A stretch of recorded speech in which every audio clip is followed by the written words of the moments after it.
On, fam? Cool. All right, we're back. We're back live with Miko Radio. Miko Radio.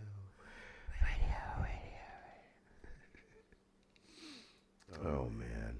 You know, I left off. Well, I had family come by. And I want to spend some time. And that's really cool for me. Let me try this. So sensitive. Okay, let me try that and see. I probably should. Hold on. Let me tell you what. I hate anything around my head, around my ears. When I was in high school, I loved wrestling. That was my thing. Wrestling. And you wear the headgear, and I wore it, and it kept me from getting cauliflower ear. I get it. But man, I hated wearing headgear. I hate anything I feel enclosed in.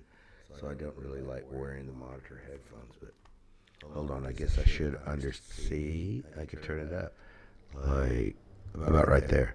Okay. Alright. I've got all these filters now and all this bullshit. And I've checked this and that and click that box and engage. Jean-Luc Picard, Star Trek. Anyway, hold on. I don't see. I gotta take them off. I just want to make sure you guys could hear me. All right. I left off last before the family got here. Let me just point that out before. See, I'll get sidetracked, but that's okay. To tell you what the deal is about the family. I never had much of a family. So I gravitated towards one of my ex-wife's families. And I watched a couple of nephews of mine grow up and become men. And I was there when they were kids. And I just kind of look at them. I've always looked at them like sons of mine, man. I mean, they've got their problems just like I've got my problems and still do. And we all do. But they've grown up to be good men. They're good men. They are. They've had problems, man. They do fuck up shit. I fuck up. And, well, I don't really anymore. I try not to, but, man, I was fucking up until 40-something, you know, so, early 40s. It took me to catch it, so, my hat's off to any, and they're both trying. One of them's got both of them, I think, good jobs. They're trying. And when you're a young man in this day and age, in your early 30s, when you were raised a certain way, and you're like, you have a propensity to have a good time. You know, it's hard. It's a hard battle. But I'm glad that they're trying and they're winning it, and my heart goes out to them. You're good boys. I try so hard. Well, in my day, okay. Number one, the fact that you see me here doing this goes against everything I was ever brought up to believe in. And I think I brought this out in another quick cast, but I'm just going to because I'm going into something else, I'll go ahead and say it. I was brought up by a father who, he did have some dealings with the mob, but it wasn't that. He was a World War II veteran. He'd served a year and a half in a German prison camp. He had to cut a man's throat, when he escaped from a German prison camp. Was on the run for 3 months until he was picked up by the Allies. He has a story. He had a story. But I also watched it mess with him, He was the bombardier in a B-17 during World War II, which meant that he was dropping the bombs.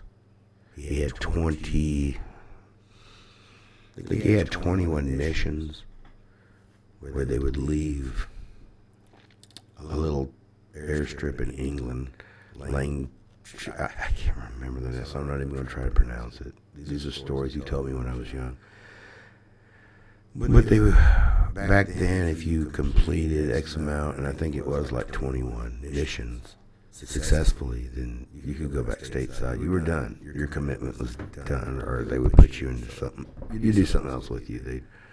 You didn't have to go back anymore because you were risking your life every time you did. And he was a bombardier in a B-17. That meant he sat right up underneath the pilot, the co-pilot, up at the front of the plane, and he would take readings. And when he said, I guess he's the one that, oh, there it is, there's the factory, or oh, there's the whatever that the target was, and we pushed the button and the bombs would drop. He had over 20 missions in World War II, and it was either on his 20, no, he had like 21, and they wanted him to go for one more, and he agreed, and that's the one that they all got. Almost everyone but his best friend and himself, who parachuted out, was killed. And he tells me stories about how his friend was right next to him one minute, and the next thing, the bullets flew through the plane, and it just chopped him down. He told me stories about how the sound of war and it was just outrageous. It was so loud, and then the noise of the engines and the noise. He said he tried to make me understand how it was to be there.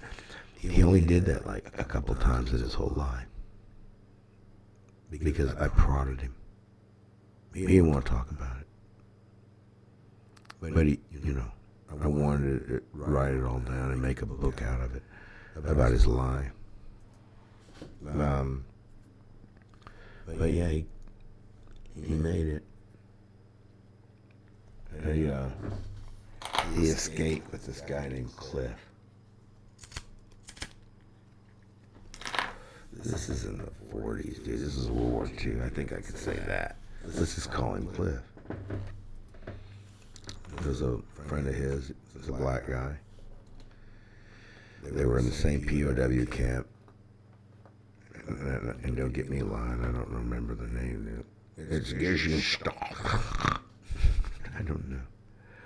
But they were the same POW camp, and they finally, and he told me about, and I'm going to cut this story kind of short. Tina made a run to go get some Waffle House. So you know how it is. I can't be on here all day. I got to grow up. But yeah, his friend and him, of course he was a black guy. Another reason I say that like that, this is important to the story. My father learned German. My father was German.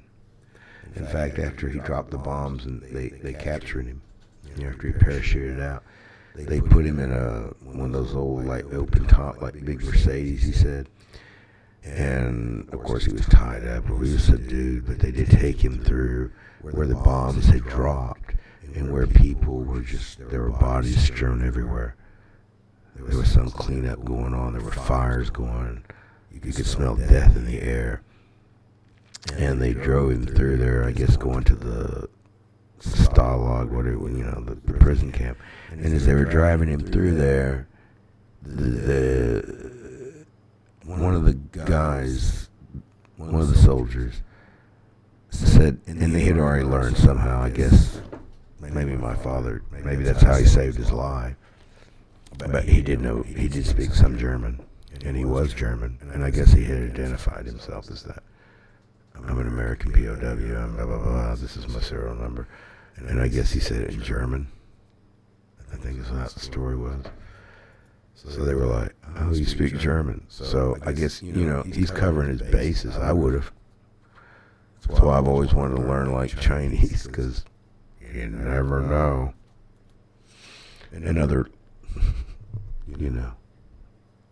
languages. You never know. So he knew that, and as they were touring him through there, they were like, you see all the bodies. They were speaking to him in German. And you see all this. This is your devastation. This is your doing. You're responsible for this, and how can you do this to your own people? They were trying to make it. They gave him the big guilt trip. And he was like, oh, what do you say? I'm a prisoner of war. I'm going to God knows what. So he didn't know at that time if they were going to just, what was going to happen. He might be thinking, I know I've been in this situation. I was driven out, handcuffed to a desolate area one time on the side of a mountain down by Columbus, Georgia. And for a brief period of time, I thought I was going to be killed. Yeah. South Georgia. No offense. But things had happened. I was doing time and things had happened. And I'd raised a bunch of shit, man. Because I stand up for myself. And it rubbed some people the wrong way. And all it was a transfer. But it was a transfer in the middle of nowhere. Early in the morning. The mountains and stuff. And if you know that area, it's pretty hilly. There were trees everywhere. And I was thinking, wow. And they pulled me out of the hole that morning. I'd been in the hole for 10 days. And this wasn't just some kind of hole. This was the whole hole. So it's what you read about in movies and shit. Because the place that I was in, and I don't want to say, I shouldn't say the names, but I've already said it's South Georgia, but it was I went by there not that long ago, just to check. Oh, I looked it up on Google. It's gone. They finally tore it down and built a new, upgraded facility. But back then, I pissed off the wrong people at a really good camp. And they sent me to a real fucked up camp. And the place was built, there was a plaque. It was built in like 1932. The walls were like that thick. When you walk in, there was no air conditioning. Are you fucking serious? Air conditioning.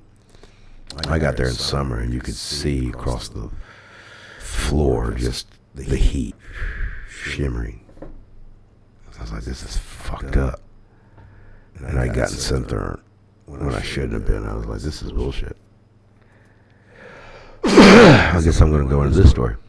So, I got there, and there's like a plantation home. This is old chain gang shit, man. In the middle of nowhere, up in the mountains and stuff, and hills. There's nowhere to run. Are you serious? If you run, all those people that live around there, they just, the minute they hear that alarm, they're like, oh God, get your shotgun, get the truck, get the 4-wheel drive, get the 4-wheel, let's go. That's the locals around there. You ain't going nowhere, because they like to hunt. And what better way to hunt? And I heard these stories, when I got there. Because I was an inquisitive type. I wanted to know, is there any getting out of this fucker? And they're like,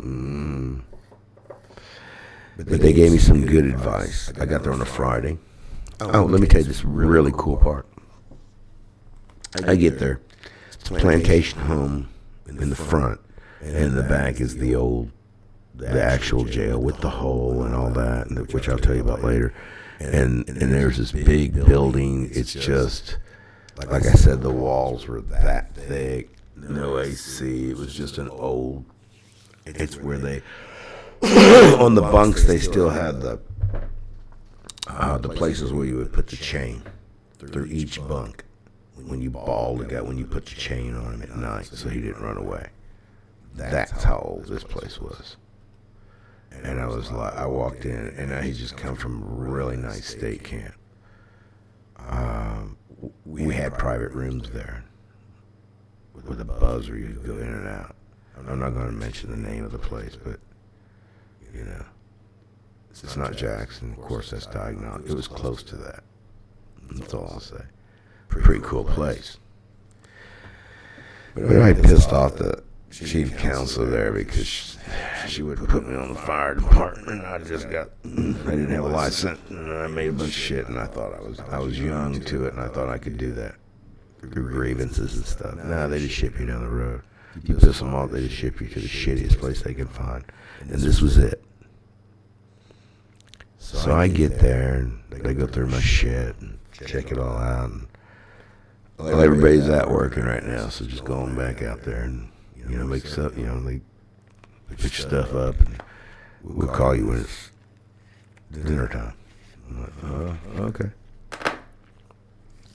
And they had taken me to it was Columbus, Georgia. I'll say that. It was the big Columbus, yeah. And I'd stopped there in transit and was waiting.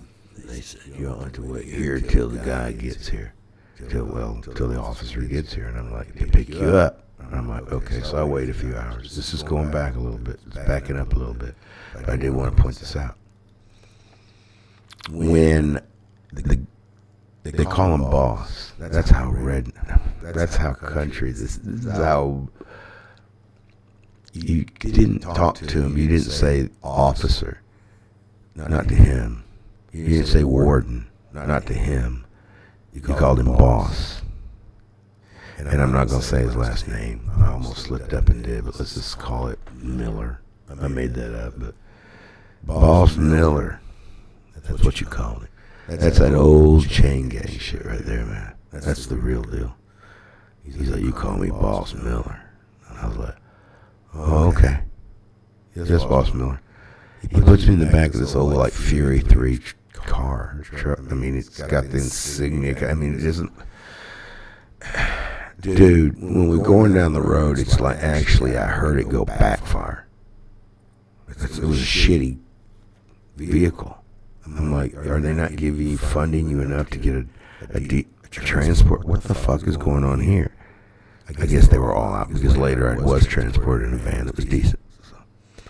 Anyway, he's transporting me to the place, and the last place I was in, I was really into weightlifting, and I was going for one of my world records, and I was squatting like 800 and some pounds. I was just fucking a monster and shit, and I was really into that.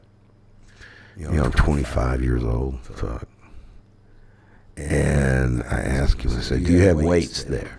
I'm in the back seat. I said, do you have weights there? He looks back, he said, yeah. We just got new weight equipment. And I'm like, oh, awesome.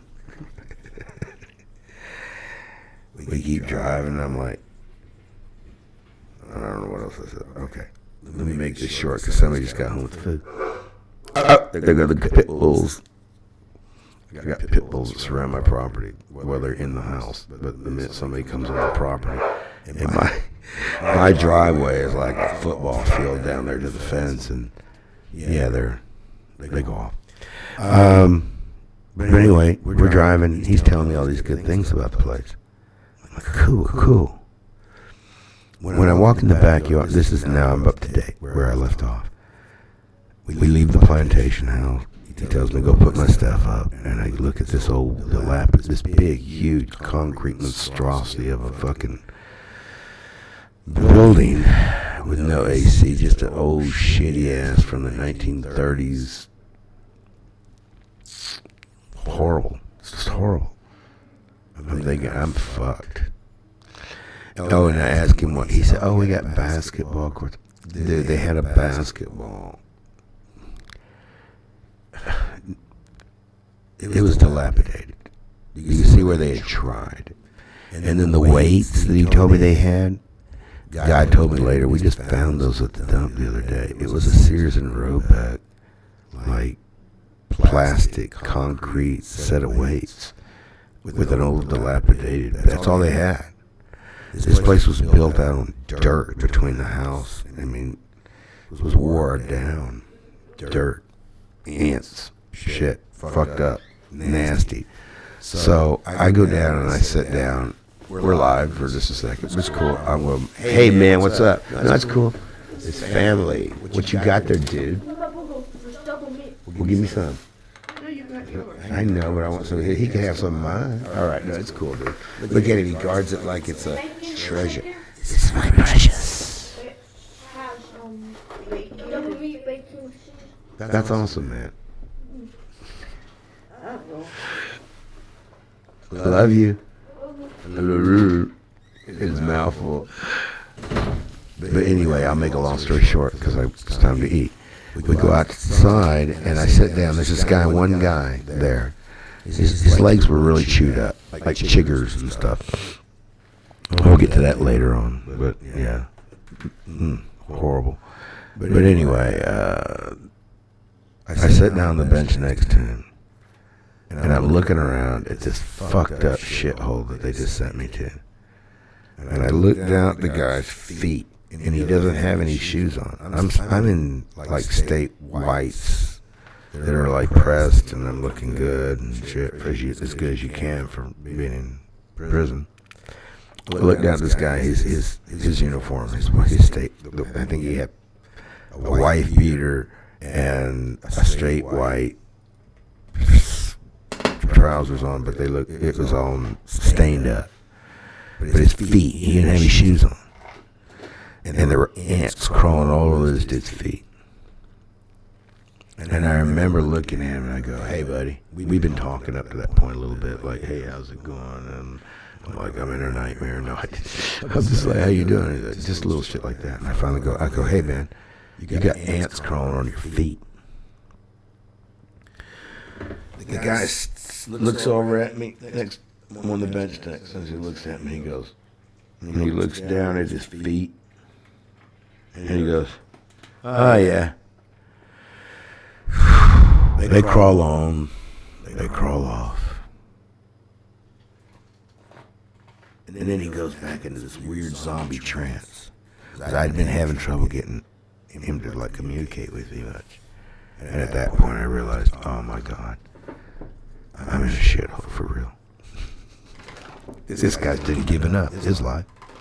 Fuck this. I'm not staying here.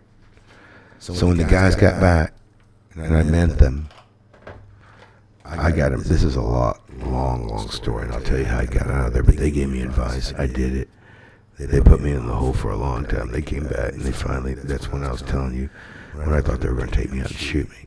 But I'll get back to that. I'll tell the whole story, but I'm going to have to, I'm hungry as shit, man. I have to fucking get my grub on. Y'all have a